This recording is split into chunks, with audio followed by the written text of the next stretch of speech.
Kemudian kita minta PBB betul-betul bertindak sebagai PBB gitu, yang mampu adil mengendalikan NATO, kemudian juga US atau apapun lah yang selama ini kita melihat ada perbedaan. Kan ada jelas perbedaan tadi yang saya sampaikan. Semua hukuman sepertinya udah parah betul ke Putin, tidak pernah saya lihat satupun hukuman itu dijatuhkan kepada satupun presiden Amerika termasuk Bush, gitu kan, yang melakukan serangan-serangan itu. Nah kemudian saya berharap NATO sendiri, kalaupun itu tidak bisa dilakukan, mungkin kita bisa mendorong, ya kan, NATO untuk, atau bersuara lah kalaupun tidak mendorong, mendorong NATO untuk menyatakan bahwa tadi tidak akan pernah menjadikan Ukraina sebagai bagian dari NATO, karena hanya itu menurut saya diminta oleh Pak Putin. Nggak ada yang lain. Sebenarnya kan itu yang paling dia jadi marah, bahwa Donbas ramai terus, bahwa kemudian Ukraina rasa itu adalah daerah yang kemudian diintervensi atau aneksasi whatever, termasuk itu kan bisa antara mereka gitu. Kita nggak usah masuk terlalu jauh, tapi untuk sampai begini panjang perang ini itu mesti selesai dengan, menurut saya, bukan lagi antara Ukraina dengan Rusia, tapi bagaimana NATO yang harus betul-betul juga maju berbicara bahwa kita tidak akan pernah menjadikan Ukraina bagian dari NATO ya.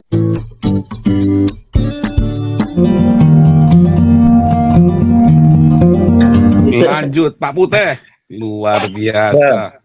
Salam Pak Paul. Luar biasa. Shalom Pak Putih.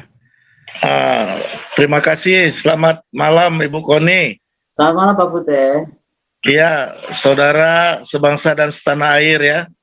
Kalau kita mau bilang yang sekarang ini kan kawasan Bu ya, konflik kawasan ya. Tapi ini bisa menjadi satu konflik kawasan global Bu. Dan kalau ini yang paling terjadi, yang paling berbahaya Indonesia Bu, kita ketiban limbahnya Bu, limbah perang. Mau nggak mau kita kan harus ambil sikap Bu. Ya, jadi saya melihat ini kayaknya seharusnya Menteri Luar Negeri kita ini melobi Kemenhan juga keluar bahwa yang paling cocok sekarang ini bangsa kita ini menjadi pasukan perdamaian Bu. Minimal pasukan Indonesia itu diarahkan ke sana mengawal para pengungsi Bu. Ya, itu adalah poin paling positif untuk bangsa ini Bu. Tapi saya melihat ini Menteri Luar Negeri kita ini kok nggak aktif ya. Karena apa? Market ekspor kita itu paling luas di kawasan yang sedang konflik ke sana nih Bu. Selama ini kita ditahan-tahan nih, market CPO kita dan lain-lainnya lah ya. Tapi kalau ini kemudian kita bisa bangun, Indonesia mengirim minimal pasukan perdamaian ini hanya untuk mengawal rakyat ya, sipil dalam mengungsi. Terlepas mungkin kita bisa sambilan kalau memang kondisi bagus, kita kumpulin lah mayat-mayat ini mau diapain ya. Ini banyak hal lah. Tapi yang paling dibutuhkan sekarang, Menlu kita harus bisa lobby supaya pasukan kita, pasukan perdamaian dari Indonesia ini bisa masuk di kawasan konflik, minimal mengawal sekali lagi pengungsi. Kalau Biden saya melihat dia masih ada trauma Bu. Trauma matinya sipil Amerika saat gedung WTC itu dibom, tabrak sama pesawat ini ya. Ini trauma. Kenapa Biden nampaknya kayak sepertinya lemah? Pertimbangannya belakangan ini termasuk di Afghanistan, dia tidak mau ada sipil semakin jatuh menjadi korban karena konflik. Tapi beliau tidak membarengin keputusan beliau dengan pengawasan dari pasukan perdamaian dunia masuk di kawasan di mana Amerika meninggalkan posisinya. Jadi ini yang membuat kadang-kadang kita berpikir panjang ini. Sekelas Presiden Amerika Serikat sekarang seperti itu. Tapi kalau kita mau pintar bangsa ini kesempatan Indonesia menjadi pasukan inti perdamaian dunia. Kita nggak usah pikir perangnya, kita pikir sekali lagi mengawal para pengungsi. Demikian Bu. Apa menurut Ibu? Oke Pak Putih, terima kasih. Pak Suzan, ini saya akan jawab dan jadi sesi saya terakhir ya, Pak Suzan, udah jam 10 kurang. Oke. Pertama Pak, untuk menerjunkan pasukan perdamaian nggak semudah itu kan, apalagi kalau kondisinya masih sangat tajam perangnya seperti itu. Tadi saya sampaikan bahwa kenapa saya cerita Bung Karno dengan kehebatannya bisa di PBB, kemudian mendirikan non-alignment movement. Non-alignment movement itu anggotanya terbesar kedua setelah PBB. Jadi menurut saya Presiden Soekarno itu nggak main-main. Nah, kenapa saya cerita beliau? Karena menurut saya ada dua hal berbeda gitu. Dalam rentang waktu puluhan tahun ini, yang dua-duanya sebenarnya sama tujuannya, seolah-olah membalancing the world gitu. Bung Karno pilihannya adalah bicara di PBB, ya kan? Mendirikan non-alignment, memberikan tentang makna waktu itu malah dalam pidatonya di PBB tentang to build the world anew, beliau malah memperkenalkan Pancasila tentang efek internasionalisme, nasionalisme, bla bla bla itu kan disampaikan oleh Bung Karno. Jadi intinya Bung Karno bilang bahwa tadi seperti saya bacakan bahwa PBB kamu nggak, mungkin beliau udah melihat indikasi tuh bahwa PBB itu satu titik itu tidak akan berperan sebagai perserikatan bangsa-bangsa gitu, tapi perserikatan beberapa bangsa. Nah, itu yang kemudian dia coba imbangi dengan non-block countries atau non-alignment, kemudian berbicara di PBB. Itu kalau Soekarno way, ya kan? Nah, jadi kalau sekarang ditarik ke era sekarang, saya lebih berharap tadi, pertama kita tidak mengambil atau mengkoreksi, karena kita sudah memutuskan kemarin, kita mengkoreksi posisi itu menjadi abstain, kemudian kita minta PBB betul-betul bertindak sebagai PBB, gitu. Yang mampu adil mengendalikan NATO, kemudian juga US atau apapun lah yang selama ini kita melihat ada perbedaan. Kan ada jelas perbedaan tadi yang saya sampaikan. Semua hukuman sepertinya udah parah betul ke Putin, tidak pernah saya lihat satupun hukuman itu dijatuhkan kepada satupun presiden Amerika termasuk Bush, gitu kan, yang melakukan serangan-serangan itu. Nah kemudian saya berharap NATO sendiri kalaupun itu tidak bisa dilakukan, mungkin kita bisa mendorong, ya kan, NATO untuk atau bersuara lah kalaupun tidak mendorong NATO untuk menyatakan bahwa tadi tidak akan pernah menjadikan Ukraina sebagai bagian dari NATO karena hanya itu menurut saya diminta oleh Pak Putin. Nggak ada yang lain. Sebenarnya kan itu yang paling dia jadi marah, bahwa Donbas ramai terus, bahwa kemudian Ukraina merasa itu adalah daerah yang kemudian diintervensi atau aneksasi whatever, termasuk itu kan bisa antara mereka gitu. Kita nggak usah masuk terlalu jauh, tapi untuk sampai begini panjang perang ini itu mesti selesai dengan menurut saya bukan lagi antara Ukraina dengan Rusia, tapi bagaimana NATO yang harus betul-betul juga maju berbicara bahwa kita tidak akan pernah menjadikan Ukraina bagian dari NATO. Yang ketiga, mungkin ini yang paling berat itu kan, memang ada tendensi Amerika sebagai polisi dunia itu ingin ikut campur dimanapun, ya kan. Nah inilah sebenarnya mungkin di titik ini mungkin harus menahan diri, karena dan itu sudah terbukti saya malah melihatnya Biden menahan diri ya, walaupun mungkin dari sisi yang tinggal di Amerika termasuk Trump dia marah betul, ini orang kok nggak gimana lah gitu kan.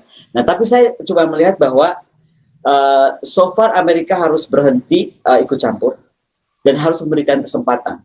Dan dalam hal ini saya melihat Putin apapun juga dia sedang mencoba mewujudkan keseimbangan. Apakah kita sebutnya regional equilibrium ataukah mewujudkan keseimbangan global, ya kan? Itu bisa kita ukur nanti. Tetapi langkah-langkah itu sudah dilakukan. Nah, tugas kita sekarang adalah bagaimana tadi poin 3 tadi, membuat PBB bertindak sebagai tugasnya sebagai PBB. 2, mendorong NATO menyatakan bahwa tidak akan pernah masuk Ukraina, ya kan, sehingga Putin bilang oke, gue mundur gitu kan. Nah, yang ketiga adalah betul-betul meminta Amerika Serikat untuk paham bahwa the world itu nggak bisa running oleh satu orang, sekelompok orang, atau satu negara atau sekelompok negara. Saya kira itu aja yang saya mau coba sampaikan, dan please gitu kan, jangan sampai kita terdrag untuk ke masalah-masalah yang lebih jauh, utamanya tadi yang saya khawatirkan sudah mulai membawa sentimen agama, karena saya rasa agama itu hadir untuk mempersatukan, bukan untuk menjauhkan kita semua. Demikian Pak Stosa. Boleh nggak satu pertanyaan ini nih? Ini karena ada Pak wartawan kita nih, Pak Sudiswanto Fat ini. Sayang sekali. Iya Pak. Ya terakhir boleh Bu Koni ya? Boleh. Pak Sudiswanto Fat wartawan kita, silakan Pak Sudiswanto Fat. Shalom Pak Paul. Ya shalom. Selamat malam Ibu Koni. Wah, selamat malam Pak Sudiswanto. Bisa ngobrol dengan ahli pertahanan yang waduh hebat banget. Aduh enggak lah Pak. Tadi saya tertarik dengan Ibu mengatakan seharusnya kita mau melakukan, jika ada konflik seperti ini, lakukan the Soekarno way atau gimana ya. Tapi kan kalau lihat hari ini, apakah ada another Soekarno di Indonesia gitu kan? Susah. Aduh itu pertanyaannya Pak. Posisi dubes kita yang belum udah bicara tentang korban Islam. Hanya karena Rusia menggunakan tentara Chechnya yang kebetulan ada korban. Jadi sebenarnya suara dubes kita itu, corongnya Indonesia itu sama dengan suara orang-orang di TikTok. Nah, Karena tentara ada Allahu Akbar, wah pasukan Islam kita doakan menang. Padahal mereka nggak tahu tujuan itunya. Nah itu memalukan sebetulnya. Nah apakah dalam posisi seperti ini masih ada kans Republik Indonesia yang dulu pernah punya sejarah besar di non-blok mengambil posisi besar? Saya sih sebetulnya agak ragu ya. Karena bahkan yang resmi pun kita kurang menonjol, apalagi kita nggak punya diplomat top seperti zaman dulu ya. Bahkan kita nggak punya seorang Adam Malik seperti itulah ya. Seperti itu. Jadi saya ragu di situ, Bu Koni. Itu komentar saya. Yang kedua, nah kalau saya tarik lagi ke Indonesia, dengan posisi Indonesia yang sejak sudah 70 tahun ini merdeka, posisinya masih tetap sebagai potential nation, tetapi never to be actual power gitu ya. Apakah kita, pertanyaannya adalah, bisa melakukan satu langkah di mana kita, pertanyaan saya persis dengan Pak Tobing, melakukan suatu aliansi pertahanan dengan negara lain, mengingat jika sesuatu terjadi seperti kita, katakanlah seperti Ukraina ini, kita diserang oleh siapapun, negara yang kuat, Indonesia ini sebenarnya bisa apa sih sebetulnya? Jadi saya punya ide, tolong dipertimbangkan, apakah fakta militer atau fakta pertahanan yang longgar itu salah buat Indonesia? Karena posisi Indonesia ini sebenarnya sekarang nggak kuat-kuat amat, bukan nggak kuat memang. Dan satu lagi saya ingatkan, Bu Koni mungkin ingat pada zaman Gus Dur pernah punya ide yang luar biasa besar, yaitu poros India, Indonesia, China. Jika itu dulu dilaksanakan ya, itu saya rasa kita sekarang sudah bisa mengatakan, bisa meminta Putin untuk menahan diri. Begitu saja Bu Koni, terima kasih. Terima kasih Pak Suriswanto, pertanyaannya menarik sekali. Nomor satu, kalau tentang pemimpin kita akan adakah seperti Bung Karno gitu ya. Kadang saya bertanya yang sama gitu, tapi saya nggak pernah mau melihat gelas itu half full, half empty tapi half full. Jadi saya masih berharap ada. Apakah dari sisi politik yang bisa dibetulkan, ataukah mereka harus hadir dengan cara yang memang mereka sudah harus muncul, saya nggak tahu. Tapi sekali lagi saya cuma merasa bahwa di titik sekarang ini, Bapak nggak salah-salah amat. Saya baru melihat, dan saya sampaikan di salah satu media ya, saya bilang sekarang semua orang pengagum Soekarno di atas sana yang sedang menjadi pejabat, itu baru sampai pada Soekarno wannabe position, ya kan?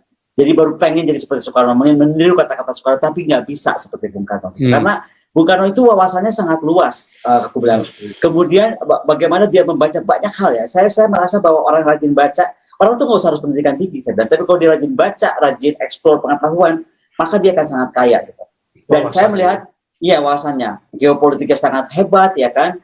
Agama dia pahami dengan betul, gitu. Coba, ya kata-kata beliau jadi orang Arab, jadi agama, jadi Islam jangan jadi orang Arab, gitu-gitu kan? Itu kan menurut saya sebuah wawasan yang hebat itu.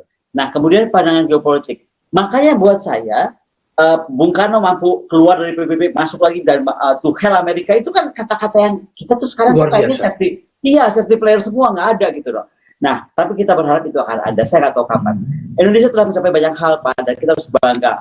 Deklarasi Juanda, UNCLOS, itu nggak main-main. Kita mesti respect pada Pak Mohtar Kusumatmadja, pada Adam Malik, ya kan, pada Pak Hasim Jalal, dan semuanya itu. Yang maksud saya, mereka adalah betul-betul orang diplomat ulung. Nah, apakah dari sana tiba-tiba terhenti menjadi sekarang ada apa? Kita juga jangan terlalu menyalahkan diplomat, Pak. Ini kalau menurut saya ya, sistem politik kita menjadikan banyak diplomat itu lahir tiba-tiba dari partai.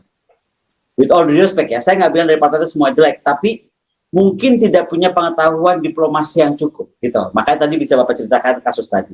Nah, kalau terkait fakta pertahanan, Pak, seperti saya bilang, pemahaman kita tentang non-alignment itu masih membuat orang tuh gamang gitu. Malah ada seolah-olah non-alignment itu adalah Bible gitu, Pak, seolah-olah Quran, nggak boleh diganggu-gugat, pokoknya mesti itu non-alignment gitu. Ada kayak begitu. Padahal saya sudah beberapa kali bilang bahwa konstelasi dunia, konstelasi geopolitik itu sangat fluid, sangat cair, dan kita nggak mungkin gitu hanya berpegang kepada non-alignment sambil kehilangan arah. Dalam artian kita nggak beda kan. Bung Karno ketika bilang non-alignment, dia pegang Amerika di tangan kanan, dia pegang Rusia di tangan kiri gitu. Hari ini Kita disuruh musuhin Cina, kita musuhin Cina aja sampai nggak tahu kenapa kita musuhin Cina. Menurut saya loh, makanya saya selalu luruskan. Karena menurut saya isu Cina itu atau isu Laut Cina Selatan itu bisa beres kok. Kalau Amerika juga nggak ada standar. Amerika ini kan menurutnya one China policy, tapi kelakuannya kan two China policy. Semua Taiwan dikasih itu dari Amerika Serikat, F-16 lah ini itu gitu. Nah, nomor 3 tadi terkait fakta Pak. Tentang apakah kita mesti dengan India, apakah dengan Cina, masalahnya kita mungkin terlambat Pak. India sekarang sudah gabung di The Quad, ya kan? Tapi sudah gabung di The Quad, Pak. Kita udah nggak mungkin. Dia udah bagian dari The Quad. Nah, jadi mungkin yang paling mungkin itu sebenarnya tadi saya bilang, kita betul-betul melihat kawasan ini punya kita dulu aja. Ya kan? Siapa yang merasa memiliki kawasan ini dan tinggal di sini? Jangan sampai sekarang banyak juga yang datang ke sini tapi bukan tinggal di sini. Nah, yang mau saya bilang adalah jangan pernah kita jumping to conclusion seolah-olah di shape pikiran kita anti China lah, anti inilah, anti itulah. Karena bagaimanapun China is our closest neighbor. Dan juga the closest, strongest neighbor, bukan cuma close neighbor kan gitu. Australia sudah jelas dia ada di bagian di AUKUS, nggak mungkin India juga enggak. Jadi kalau memang mesti dengan China ya kita mesti duduk dan bagaimana misalnya negara-negara ASEAN juga yang XPDA mungkin nggak bisa ikut. Jadi juga ini akan berpengaruh kepada ASEAN juga Pak nantinya gitu. Karena apakah ASEAN masih solid sebagai ASEAN? Kalau memang ASEAN masih solid sebagai ASEAN Pak, gampang sekali kok bikin fakta itu. Kan ada political security like ASEAN. Ya kan? Yang ada ADMM meeting, Air Force to Air Force meeting, ada Navy to Navy talk gitu. Tapi sampai hari ini nggak pernah bisa menjadi defense cooperations atau security cooperations. Karena tadi ada anggapan bahwa ASEAN tidak boleh jadi fakta. Yang pertama, yang kedua tadi mereka sudah scattered, ada yang jadi The Quad, ada yang jadi aliansi dan lain sebagainya. Jadi memang perlu langkah tegas, perlu jiwa pemimpin, dan yang paling pasti mungkin perlu wawasan ya, mesti ada wawasan dan punya keberanian untuk bicara.